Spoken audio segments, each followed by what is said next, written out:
Good morning. Today is Monday, May 17th, 2021, and this is your 5 minutes of Monday morning inspiration. My name is Brandon Page. I'm the lead pastor of a local church called West Coast, and I produce videos every week like this with the goal of providing you tips for how to become a top producer in whatever your field may be.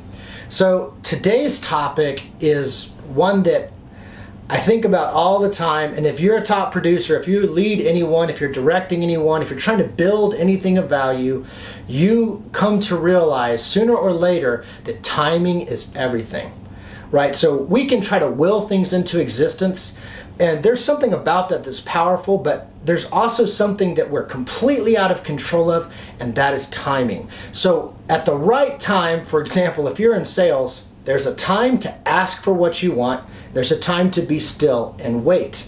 If you've ever played a sport, you know timing is everything.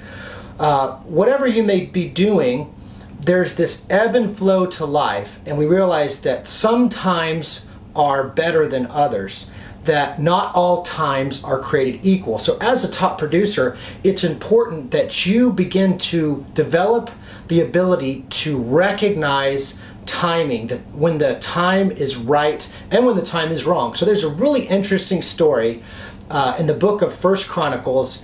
It's about King David, and most people have heard of David in the Bible, David who took a slingshot and killed Goliath, and he kind of rises to this place of prominence in this little nation.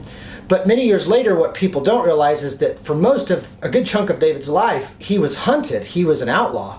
Even after these great victories in battle over his enemies, he became so successful that the king of his nation became jealous of him. Well, after many years of being on the run, finally one day, the people began to, the sentiment changed, and they realized that David should be the rightful king. So it was a timing issue, and you can read about this in 1 Chronicles 12. These different people in the nation began to come to David, and they began to say, "We think you're supposed to be king, we're with you." So in chapter 12, verse 32, it says, "From the tribe of Issachar, there were 200 leaders from the tribe with their relatives."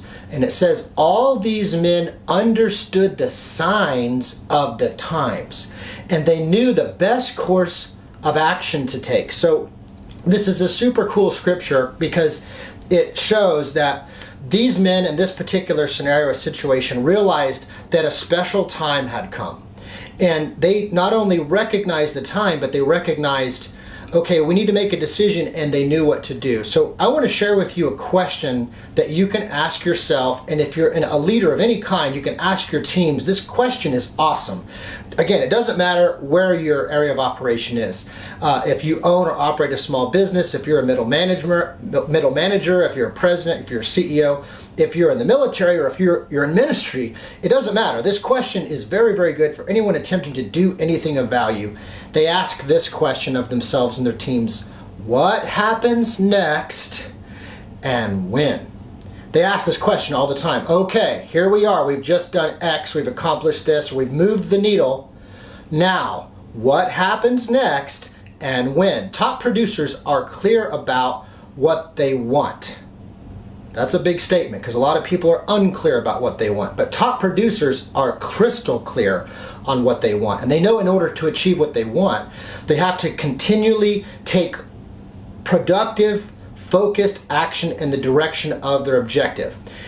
The key here is being consistent in this focused action.